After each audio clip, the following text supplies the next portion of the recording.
بہرحال ابھی آپ کو پتا اور بھی بہت سی چیزیں. 27 مارچ ہے آج. آپ کو پتا ہے پاکستان کا GSP+ اسٹیٹس ایک تو بڑی خبر آئی ہے کہ موجودہ رجیم کو پتا چل گیا خطرے میں. 4 سال سے خان کی حکومت گرانے کے بعد جو انہوں نے سب سے خطرناک کام کیا وہ انسانی حقوق کی خلاف ورزی. انٹرنیشنل ہیومن رائٹس انہوں نے پاکستان کی تاریخ میں سب سے زیادہ پاکستان پہ تنقید کی ہے ابھی 4 سال میں. کریک ڈاؤن پہ، تحریک انصاف کے ورکرز کی گرفتاریوں پہ، خواتین پہ، بچوں پہ، بزرگوں پہ کریک ڈاؤن. 26 نومبر، 9 مئی، ثانیہ مرید کے یہ 3 بڑے کیسز ہیں انسانی حقوق کے.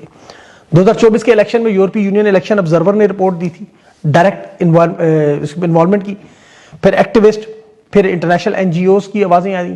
اقوام متحدہ میں یہ گونجتی رہی. یورپی یونین کے حوالے سے آپ کو پتا پچھلے 4 سال سے آزادی اظہار رائے، میڈیا، یہ پیکا ایکٹ، یہ پابندیاں، یہ سول سوسائٹی کے ساتھ جو ہوتا رہا، یہ سارے کیسز موجود ہیں، بہت بڑے بڑے کیسز. بلوچ، ڈاکٹر مہرنگ بلوچ ہیں، ان کا بلوچ کے ساتھ کیس ہے، ان کے مسنگ پرسنز کے کیسز ہیں. پھر سب سے بڑا کیس عمران خان کا گرفتاری کے بعد جو اقوام متحدہ، ایمنسٹی انٹرنیشنل، 21 صفحات کی ورکنگ گروپ کی رپورٹس، تشدد کی رپورٹ، عمران خان کے وکلاء، ان کی خاندان سے ملاقاتیں قید تنہائی میں، جس میں دنیا کے بڑے بڑے انفلوئنسر، سابق کرکٹرز، شوبز کے لوگوں نے، انٹرنیشنل میڈیا نے جس طرح آواز اٹھائی.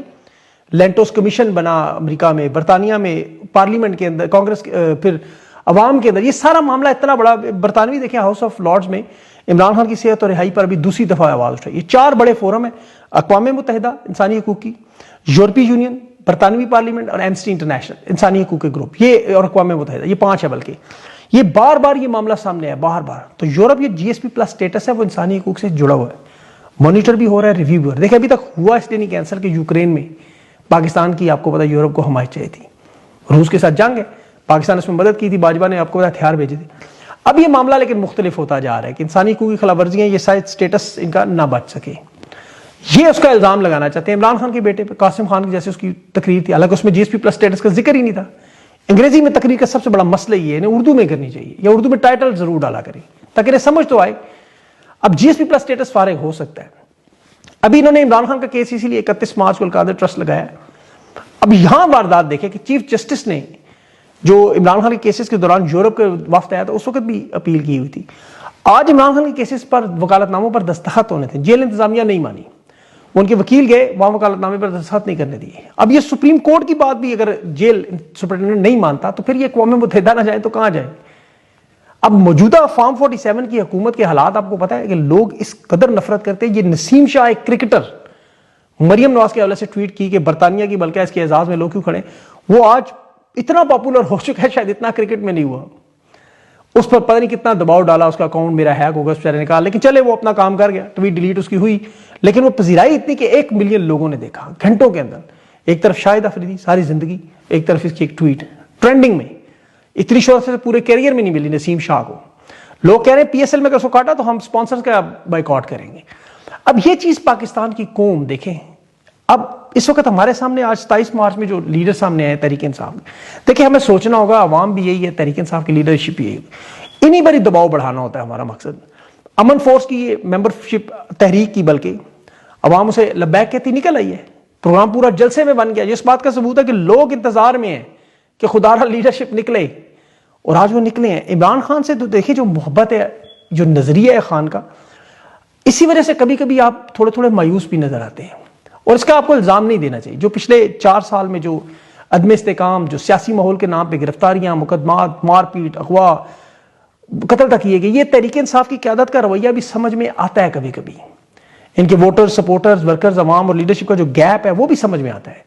جماعت کی کمزوری بھی سمجھ میں آتی ہے کیونکہ صورتحال غیر یقینی ہے. یہ ایک فطری عمل ہے. دیکھیں میں بڑی بڑی جنگوں کی سٹڈی کر رہا تھا، فوجوں کو محاصرے میں کیسے تھکایا جاتا ہے. طویل جنگ میں موسم کے حالات کے، ساز و سامان کے، خوراک کی رسد تھک جاتی ہے، فٹیگ. اسے بڑا مشہور ایک دیکھیں محاصرہ ویانا آپ کبھی پڑھیں، مالٹا کا پڑھیں جو عثمانی سلطنت نے کیا تھا، لینن گراڈ پڑھیں، 900 دن کا جنگ عظیم میں سوویت یونین جرمن فوج کا پڑھیں، اسٹالن گراڈ کا پڑھیں. اس میں کیا تھا کہ یہ بڑے بڑے محاصرے تھے. سپلائی ختم ہوئی، موسم خراب ہوا، مزاحمت توقع سے زیادہ ہوئی، جنگ لمبی ہوئی، تو وہ فٹیگ میں بارش، سردی، بہت سی وجوہات پر انہیں چھوڑنا پڑا. اب یہ آپ کے ساتھ جنگ لڑ رہے اسٹیبلشمنٹ کہ آپ کو تھکانا چاہیں دشمن کو، اور وہ نظر آتا ہے. قیادت بھی تھکی ہوئی ان کی نظر آتی ہے، پاکستان کی عوام بھی تھکی نظر آتی ہے. یہ کوئی بری بات نہیں. آپ دوبارہ اپنے آپ کو ریچارج کریں. یہ جو عمل شروع ہوا ہے 27 مارچ کو، دیکھیں کم از کم اس ماحول میں شروع ہوا ہے عمل. چلیں انہیں چانس دیں. آپ جنید اکبر کی تقریر اچھی تھی. آج پارٹی کے اندر رہنماؤں کو کہا گیا ڈرپوک اور بزدلوں کی کوئی جگہ نہیں ہے. کشتیاں جلا کر نکلیں، تیاری کے ساتھ نکلیں. میں بیرسٹر گور جیسے بندے کی باتیں سن کے حیران تھا، کیونکہ اسے بھی عدالتوں سے مایوسی، اس نے دیکھا ہے عدالتوں میں کیا ہوا ہے. بے شک وہ اسٹیبلشمنٹ کے جو بھی معاملات ہیں، اب وہ چاہتا ہے عوام نکلے، عوام انہیں ہمت دے. سہیل افریدی کے بیانات بھی آج خوش آئند تھے، جوش والے تھے کہ ہماری ملاقاتیں نہیں ہو رہی، سارا کچھ نہیں ہو رہا، اب ہم سڑکوں پر ہی فیصلہ کریں گے. تو پاکستان کی عوام ان کے ساتھ جڑے. ابھی فورس کا لفظ میں نے دیکھا بدلنے کا، انہوں نے وجہ جو بتائی کہ آئینی صورت میں چونکہ پاکستان کے قانون میں گنجائش نہیں ہے، تو انہوں نے رکن سازی میں وہ مہم تحریک کا لفظ جوائن کیا. ٹھیک ہے، چلے تحریک بھی ٹھیک ہے، فورس بھی ٹھیک ہے، فورس چلے نہیں مسلح آتی ہے اس میں تاثر تو چلے. اعتماد لیکن عوام کر رہی ہے. دیکھیں عوام جب اعتماد کرے تو پھر لیڈرشپ ڈیلیور کرے. ابھی یہ کچھ دنوں میں ثابت ہو جائے گا اسٹیبلشمنٹ قبضے میں اس سے باہر ہے، لیکن انہیں اپنا کردار ادا کرنا. یہ جو باتیں انہوں نے کی ہیں آج انہیں عملی شکل دے دیں، سڑکوں پر نکلے پرامن انداز میں، ان کا حق ہے. اب پاکستان کی عوام تیار ہے، لوازمات تو سارے انہوں نے خود دے دیے ہیں آپ کو. تو اللہ کرے کہ اس میں ان کو دباؤ پڑے اور یہ مذاکرات پہ آئے. اگر ٹرمپ مذاکرات پہ آ سکتے یہ کیا چیزیں ہیں؟ اگر ٹرمپ دیکھیں اتنی بڑی جنگ میں ایران کے سامنے سرنڈر کے لیے تقریباً تیار ہے، تو یہ کیا چیزیں ہیں؟ کس کھیت کی مولی ہیں؟ صرف عوام اتنا دباؤ بڑھانے کی کوشش کرے بس، اور انشاءاللہ اللہ نے چاہا تو ہوگا. کب تک کریں گے؟ 4 سال تو گزر چکے ہیں، اس سے زیادہ تو آپ کو پتہ ہے. اب وہ سزا سب کچھ کر کے تو دیکھ لیا ہے، اب ایک ہی کام رہ گیا جو نہیں کیا، وہ کریں، منت ترا کریں جیسے ٹرمپ کر رہا ہے. اپنا خیال رکھیں. مجھے اگلے ویلا تک اجازت دیں. اللہ حافظ.